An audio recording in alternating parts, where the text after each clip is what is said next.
ഞാൻ ഡോക്ടർ ഉമർ മുക്താർ, ഭൂമി natural care വെൽനസ്സിലെ Unani department കൺസൾട്ടൻ്റാണ്. നമുക്ക് ഇന്ന് ഡിസ്കസ് ചെയ്യാനുള്ളത് തൈറോയിഡിനെ കുറിച്ചാണ്.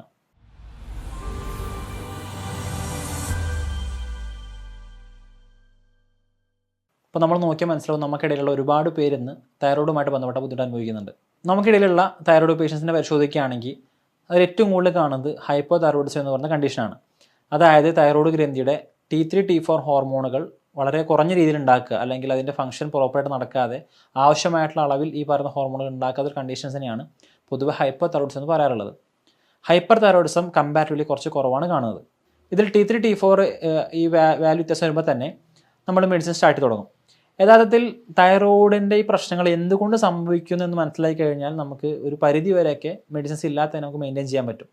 അപ്പോൾ നമ്മൾ നോക്കുക, ഇതിനൊരു കൃത്യമായിട്ട് നമ്മൾ മനസ്സിലാക്കുകയാണെങ്കിൽ, ഇപ്പോൾ തൈറോയ്ഡ് ഗ്രന്ഥി T3 T4 എന്ന് പറയുന്ന ഹോർമോൺ ഉണ്ടാക്കണമെങ്കിൽ ആദ്യം പിറ്റ്യൂട്ടറി ഗ്രന്ഥി TSH എന്ന് പറയുന്ന ഹോർമോൺ ഉണ്ടാക്കണം. അതായത് തൈറോയ്ഡ് സ്റ്റിമുലേറ്റിംഗ് ഹോർമോൺ, തൈറോയിഡിനെ സ്റ്റിമുലേഷൻ ചെയ്യുന്ന ഹോർമോൺ എന്നർത്ഥം.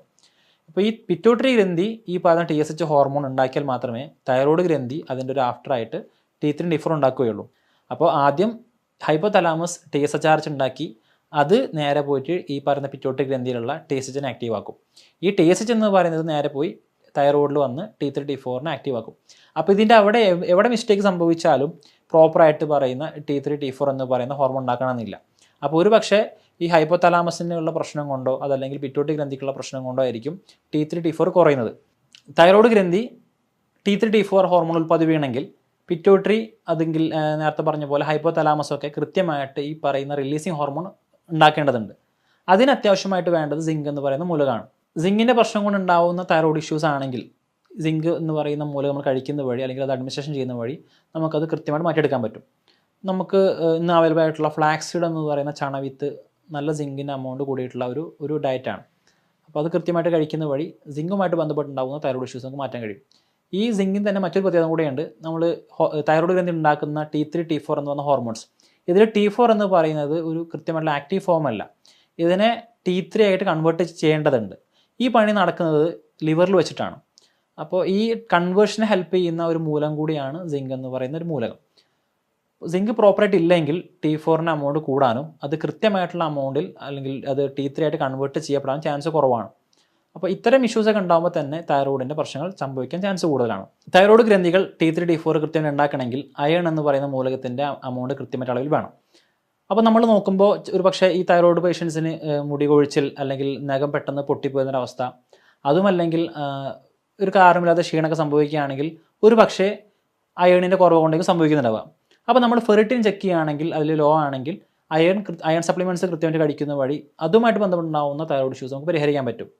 ഇതേപോലെ കുറച്ച് കാലങ്ങൾ മുന്നേ വരെ ഗോയിറ്റർ എന്ന് പറയുന്ന അസുഖം നമുക്കുള്ള ഫെമിലിയർ ആയിരുന്നു, നമ്മുടെ തൈറോയ്ഡ് ഗ്രന്ഥി വീർത്തിരുന്ന അവസ്ഥ. ഇത് അയഡിൻ ഡെഫിഷ്യൻസി കൊണ്ടാണ് സംഭവിച്ചിരുന്നത്. അപ്പോൾ നേരത്തെ പറഞ്ഞ പോലെ തന്നെ സിങ്ക് എന്ന് പറയുന്ന ഒരു എലമെൻറ്റ്, അയൺ, ഇരുമ്പിൻ്റെ അംശം, ഇതിനൊപ്പം തന്നെ നമ്മൾ നിർബന്ധമായിട്ട് തൈറോയ്ഡ് ഗ്രന്ഥി പ്രോപ്പർ ഫംഗ്ഷനിങ് ചെയ്യാൻ വേണ്ട ആവശ്യമായിട്ടൊരു മൂലകമാണ് അയഡിൻ. അയഡിൻ മൂലകം നമ്മൾ കഴിക്കുന്ന ഭക്ഷണത്തിൻ്റെ അകത്തുകൂടിയാണ് പ്രധാനമായിട്ടും ലഭിക്കുന്നത്. ഇത് നമ്മുടെ ശരീരത്തിൻ്റെ അകത്ത് താരതമ്യേന വളരെ കുറഞ്ഞ രീതിയിൽ മാത്രമേ ഉണ്ടാക്കുന്നുള്ളൂ. അപ്പോൾ നമ്മുടെ നാട്ടിൽ പ്രത്യേകിച്ച് കുറച്ച് കാലം മുന്നേ വരെ ഗോയിറ്റർ എന്ന് പറയുന്ന അയഡിൻ ഡെഫിഷ്യൻസി കൊണ്ടുണ്ടാകുന്ന തൈറോയ്ഡ് വീക്കം കൂടിയതിന് ഒരു ആഫ്റ്റർ എഫക്റ്റ് ആയിട്ട് അയഡൈഡ് സാൾട്ടുകൾ വിപണിയിൽ ഇറങ്ങുകയും നമ്മളെല്ലാം ഇപ്പോൾ ഉപയോഗിക്കുന്ന അയഡൈഡ് സാൾട്ട് വഴി നമുക്ക് പ്രോപ്പറായിട്ടുള്ള അയഡിൻ എന്ന് പറയുന്ന മൂലകം നമ്മൾ കിട്ടാൻ തുടങ്ങി. അപ്പോൾ അതുവഴി ഉണ്ടായിട്ടുള്ള തൈറോയ്ഡ് ഇഷ്യൂസൊക്കെ ഒരു പരിധി വരെയൊക്കെ പരിഹരിക്കാൻ പറ്റിയിട്ടുണ്ട്. അയഡിൻ ഇതേപോലെ കൃത്യമായിട്ട് അളവിൽ നമ്മുടെ ശരീരത്തിൽ ഇല്ലെങ്കിൽ തൈറോയ്ഡ് ഇഷ്യൂസ് വരാൻ ചാൻസ് കൂടുതലാണ്. അപ്പോൾ സിങ്ക് എന്ന് പറയുന്ന ഒരു എലമെൻറ്റ്, അയൺ എന്ന് പറയുന്ന മറ്റൊരു മൂലകം, അയഡിൻ എന്ന് പറയുന്ന മൂന്നാമതൊരു മൂലകം. അപ്പോൾ ഈ കൃത്യമായിട്ടുള്ള എമൗണ്ടുകളിൽ മൂലകങ്ങളില്ല എങ്കിൽ തൈറോയിഡിൻ്റെ ഫങ്ഷൻസ് പ്രോപ്പറായിട്ട് നടക്കണമെന്നില്ല. അത് തൈറോയിഡിൻ്റെ ഹൈപ്പോതൈറോയിഡിസത്തിലേക്ക് വഴിവെച്ചേക്കാം. അയഡിൻ ഡെഫിഷ്യൻസി കൊണ്ട് ബുദ്ധിമുട്ട് അനുഭവിക്കുന്ന ആളുകളാണെങ്കിൽ അല്ലെങ്കിൽ അയഡിൻ ഡെഫിഷ്യൻസി കൊണ്ട് തൈറോയിഡിൻ്റെ ഇഷ്യൂസ് അനുഭവിക്കുന്ന ആളുകളാണെങ്കിൽ ഇത്തരക്കാർ ക്രൂസിഫറസ് വെജിറ്റബിൾസ് കഴിക്കുമെന്ന് പറയാറുണ്ട്. ക്രൂസിഫറസ് വെജിറ്റബിൾസ് എന്ന് പറഞ്ഞു കഴിഞ്ഞാൽ നമ്മൾ കാണുന്ന ബ്രക്കോളി, അതുപോലെ കോളിഫ്ലവർ, ക്യാബേജ് ഒക്കെ പോലത്തെ വെജിറ്റബിൾസ്, ഇത് അയഡിൻ അബ്സോർപ്ഷനെ ഒരു പരിധി വരെയൊക്കെ ബ്ലോക്ക് ചെയ്യാറുണ്ട്. അപ്പോൾ ഇത്തരത്തിലുള്ള ആളുകൾ പച്ചക്ക് ഈ പറയുന്ന ഈ ക്രൂസിഫറസ് വെജിറ്റബിൾസ് കഴിക്കരുത്. ഇവർക്ക് വേണമെങ്കിൽ അത് വേവിച്ച് കഴിക്കാവുന്നതാണ്. അപ്പോൾ വേവിച്ച് കഴിക്കുന്നതിലൂടെ ഈ പറയുന്ന പ്രശ്നങ്ങളൊക്കെ തന്നെ പരിഹരിക്കപ്പെടുകയും ചെയ്യും. നമ്മുടെ ശരീരത്തിൻ്റെ അകത്ത് വേംസ് ഉണ്ടെങ്കിൽ അയണിൻ്റെ പ്രോപ്പറായിട്ടുള്ള മെറ്റബോൾസ് നടക്കണമെന്നില്ല. അപ്പോൾ നമുക്ക് തൈറോയ്ഡ് ഇഷ്യൂസ് ഉണ്ടെങ്കിൽ നമുക്ക് ഒരു പക്ഷേ വേംസ് കൊണ്ടായിരിക്കും, അല്ലെങ്കിൽ നമ്മുടെ ശരീരത്തിൻ്റെ അകത്ത് ഈ പറയുന്ന കൃമികീടങ്ങൾ അല്ലെങ്കിൽ ഈ പാരസൈറ്റ്സ് ഒക്കെ ഉള്ളത് കൊണ്ടായിരിക്കും തൈറോയിഡിൻ്റെ ഫംഗ്ഷനിങ് പ്രോപ്പർ നടക്കാത്തത്. സിങ്ക്, അയഡിൻ, അയൺ തുടങ്ങിയിട്ടുള്ള എലമെൻറ്റ്സ് നമ്മുടെ ശരീരത്തിനകത്ത് പ്രോപ്പറായിട്ട് ഉണ്ട് നമ്മൾ ഉറപ്പ് വരുത്തുമ്പോൾ തന്നെ നമ്മുടെ തൈറോയിഡിൻ്റെ ഒട്ടുമിക്ക പ്രശ്നങ്ങളും ഇതേപോലെ മാറുന്നിട്ട് കാണാൻ കഴിയും. ഇതേപോലെ എസെൻഷ്യൽ ആയിട്ടുള്ള മറ്റൊരു എലമെൻ്റാണ് സെലേനിയം. സിങ്കും സെലേനിയം ഒരുമിച്ചാണ് പറയാറുള്ളത്. സെലേനിയം എന്ന് പറയുന്ന ഈ പറയുന്ന മൂലകം ഇതേപോലെ വളരെയധികം എസെൻഷ്യൽ ആയിട്ടുള്ള തൈറോയിഡിൻ്റെ ഫങ്ഷൻസ് പ്രോപ്പർ നടക്കാനും T3 T4 ആക്ടിവേഷൻ ഫോമിലേക്ക് മാറ്റാനും അത് പ്രോപ്പർ പ്രൊഡക്ഷൻ ചെയ്യാനൊക്കെ ഹെൽപ്പ് ചെയ്യുന്ന ഒരു എലമെൻ്റാണ്. സെലേനിയത്തിൻ്റെ എമൗണ്ട് കൃത്യമായിട്ട് ശരീരത്തിൽ ഇല്ല എങ്കിൽ ഈ പറഞ്ഞ ബുദ്ധിമുട്ട് കാണാൻ കഴിയും. മറ്റൊരു ഇമ്പോർട്ടൻ്റ് ആയിട്ടുള്ള ഒരു എലമെൻറ്റ് അല്ലെങ്കിൽ ഒരു വിറ്റാമിൻ എന്ന് പറയുന്നത് വിറ്റാമിൻ ഡി ആണ്. വിറ്റാമിൻ ഡി ഡെഫിഷ്യൻസിയുള്ള ഒരാളാണെങ്കിൽ ഇവർക്ക് തൈറോയിഡ് ഇഷ്യൂസ് വരാനുള്ള ചാൻസ് കൂടുതലാണ്. ഇതിന് കാരണം എന്ന് വെച്ച് കഴിഞ്ഞാൽ വിറ്റാമിൻ ഡി നമ്മുടെ ഇമ്മ്യൂണിറ്റിനെ ഒരുപാട് ഹെൽപ്പ് ചെയ്യുന്നുണ്ട്. വിറ്റാമിൻ ഡി എമൗണ്ട് കുറയുകയാണെങ്കിൽ അത് മെല്ലെ മെല്ലെ നമുക്ക് ഇമ്മ്യൂണിറ്റി കുറയാനും ഈ ഇമ്മ്യൂണിറ്റി കുറഞ്ഞത് വഴി ഇത് മെല്ലെ ഓട്ടോ ഇമ്മ്യൂൺ കണ്ടീഷൻസിലേക്ക് വഴിവെക്കാൻ ചാൻസ് കൂടുതലാണ്. നമ്മൾ ഹൈപ്പോ തൈറോയിഡിസം പിന്നെ പരിശോധിക്കുകയാണെങ്കിൽ ഏറ്റവും കൂടുതൽ ഇന്ന് കാണുന്നത് ഹാഷിമോട്ടോ തൈറോയിഡിസ് എന്ന് പറയുന്ന ഒരു ഓട്ടോ ഇമ്മ്യൂൺ കണ്ടീഷനായിട്ടാണ് ഇന്ന് കൂടുതൽ കാണാൻ കഴിയുക. ഓട്ടോ ഇമ്മ്യൂൺ കണ്ടീഷൻ എന്ന് വെച്ച് കഴിഞ്ഞാൽ നമ്മുടെ ശരീരം നമുക്ക് തന്നെ തിരിയുന്ന ഒരു അവസ്ഥയാണ്. അപ്പോൾ ഈ ഹൈപ്പോ തൈറോയിഡിസം ഏറ്റവും കൂടുതൽ കാണുന്നത്, അതിൽ തന്നെ ഹാഷിമോട്ടോ തൈറോയിഡിസ് എന്ന് പറയുന്ന ഒരു അസുഖമാണ് ഏറ്റവും കൂടുതൽ കാണുന്നത്. അപ്പോൾ നമുക്കിത് എങ്ങനെ മനസ്സിലാക്കുന്നുള്ളതാണ്. പൊതുവേ നമ്മൾ തൈറോയ്ഡ് വന്നു കഴിഞ്ഞാൽ ചെക്ക് ചെയ്യുന്നത് T3 T4 എന്ന് അല്ലെങ്കിൽ TSH എന്ന് പറയുന്ന തൈറോയ്ഡ് പ്രൊഫൈലാണ്. ഹാഷിമോട്ടോ തൈറോയിഡിസ് പോലത്തെ കണ്ടീഷൻസ് ഒക്കെ ആണെങ്കിൽ നമുക്കൊരു പക്ഷേ ഇതിലൂടെ മനസ്സിലാവണം സാധിച്ചോളണമെന്നില്ല. അപ്പോൾ നമ്മൾ ചെക്ക് ചെയ്യേണ്ടത് ഇതിൻ്റെ ആൻറ്റിബോഡീസ് ആണ്.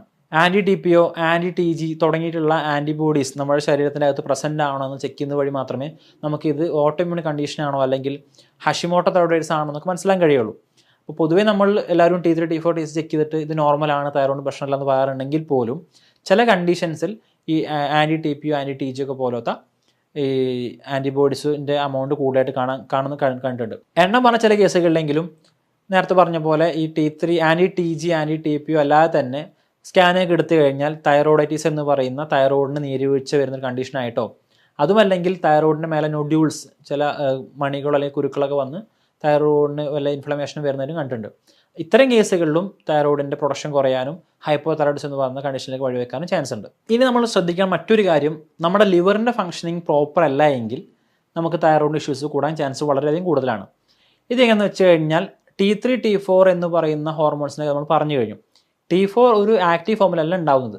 ഇതിനെ ഒരു ആക്റ്റീവ് ആയിട്ടുള്ള ഫോമിലേക്ക് മാറ്റുന്നത് ലിവറിൽ വെച്ചിട്ടാണ്. അപ്പോൾ നമുക്ക് ഫാറ്റ് ലിവർ പോലത്തെ കണ്ടീഷൻസ് ഉണ്ടെങ്കിൽ ലിവറിൻ്റെ ഫംഗ്ഷൻ സ്വാഭാവികമായിട്ട് കുറയുകയും ഈ ഒരു കൺവേർഷൻ T3 T4നെ ആക്റ്റീവ് ഫോമിലേക്ക് ആക്കി മാറ്റുന്ന ഒരു പണി പ്രോപ്പർ നടക്കാതാവുകയും ചെയ്യും. അപ്പോൾ ഇത്തരം സാഹചര്യങ്ങളിൽ തൈറോയ്ഡ് ഹോർമോൺസിൻ്റെ എമൗണ്ട് സ്വാഭാവികമായിട്ടും കുറയാൻ ചാൻസ് ഉണ്ട്. അപ്പോൾ നമുക്ക് ഫാറ്റ് ലിവർ ഉണ്ടെങ്കിൽ പോലും നമ്മുടെ തൈറോയിഡിനെ ബാധിക്കാനും ഹൈപ്പോ തൈറോയിഡിസം എന്ന് പറയുന്ന കണ്ടീഷനിലേക്ക് വഴിവെക്കാനും ചാൻസ് കൂടുതലാണ്. അപ്പോൾ നമ്മൾ ശ്രദ്ധിക്കേണ്ട പ്രധാനമായിട്ടും ഈ 5 കാര്യങ്ങൾ ശ്രദ്ധിക്കേണ്ടത്. നമ്മുടെ ശരീരത്തിനകത്ത് പ്രോപ്പറായിട്ട് അയഡിൻ ഉണ്ടെന്ന് ഉറപ്പ് വരുത്തണം, അയണിൻ്റെ എമൗണ്ട് പ്രോപ്പറാണെന്ന് ഉറപ്പ് വരുത്തണം. ഇതേപോലെ തന്നെ സിങ്ക്, സെലേനിയം, വിറ്റാമിൻ ഡി എന്ന് പറയുന്ന മൂലകങ്ങൾ ഇത് കൃത്യമായിട്ടുണ്ടെന്ന് നമ്മൾ ഉറപ്പ് വരുന്ന വഴി നമുക്കൊരു പരിധി വരെയൊക്കെ ഹൈപ്പോ തൈറോയിഡിസം എന്ന് പറഞ്ഞ ഇഷ്യൂ വരാതിരിക്കാൻ അത് കാരണമായേക്കാം. ഇതിൻ്റെ ഒപ്പം തന്നെ omega-3 ഫാറ്റി ആസിഡും കൂടെ നമ്മുടെ ശരീരത്തിൻ്റെ അകത്ത് നമുക്ക് കൃത്യമായിട്ട് കിട്ടുന്നത് ഉറപ്പ് വരുത്തേണ്ടതുണ്ട്. കാരണം ഈ പറയുന്ന കൺവേർഷൻ നടക്കുന്നതിന് omega-3 ഫാറ്റി ആസിഡ് ഒരു പരിധി വരെ ഹെൽപ്പ് ചെയ്യുന്നുണ്ട്. അപ്പോൾ നമ്മുടെ ഹെൽത്ത് പ്രോപ്പറായിട്ട് മെയിൻറ്റെയിൻ ചെയ്യേണ്ടതും അനിവാര്യമാണ്. ഇപ്പോൾ നമ്മുടെ ലിവർ ഹെൽത്ത് ഓക്കെ അല്ലെങ്കിൽ ഫാറ്റ് ലിവർ ഉള്ള ആളാണെങ്കിൽ അവർക്ക് ഈ പറയുന്ന പോലെ തൈറോയിഡ് കൺവേർഷൻ നടക്കാൻ ചാൻസ് കുറവാണ്. അപ്പോൾ ഇത്തരം കാര്യം ശ്രദ്ധിക്കുന്ന വഴി നമുക്ക് തൈറോയിഡിൻ്റെ യഥാർത്ഥമായിട്ടുള്ള കാരണം കണ്ടെത്താനും നമുക്കൊരു പരിധി വരെയൊക്കെ മാനേജ് ചെയ്തുകൊണ്ട് തൈറോയിഡിൻ്റെ മെഡിസിൻസ് പരമാവധി ഒഴിവാക്കാൻ നമുക്ക് സാധിക്കും. അപ്പോൾ ഒട്ടുമിക്ക കേസുകളിലും ഇതിലേതെങ്കിലും ഒരു എലമെൻറ്റിൻ്റെ പ്രശ്നം കൊണ്ടായിരിക്കും തൈറോയിഡ് ഇഷ്യൂസ് കാണുന്നത്. അപ്പോൾ നമ്മൾ ശ്രദ്ധിച്ചൊക്കെ മനസ്സിലും ഒരുപാട് പ്രശ്നങ്ങൾ തൈറോയിഡുമായിട്ട് ബന്ധപ്പെട്ട് ആൾക്കാർ കാണുന്നുണ്ട്. മുടി കൊഴിച്ചിൽ, back pain, mood swings, irregular periods, അതല്ലെങ്കിൽ എന്തെങ്കിലും ഒരു ബോഡി പെയിൻസ് വരുന്നത്, സ്കിൻ ഇഷ്യൂസൊക്കെ കാണാറുണ്ട്.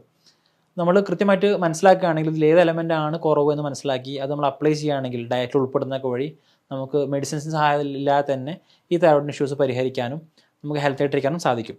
അപ്പോൾ ഇതുമായിട്ട് ബന്ധപ്പെട്ട സംശയങ്ങളുണ്ടെങ്കിൽ നമുക്ക് താഴെ കാണാൻ നമ്മൾ ചോദിക്കാം, കമൻറ്റിൽ അറിയിക്കാം. മറ്റൊരു നമുക്ക് വീണ്ടും കാണാം. Thank you.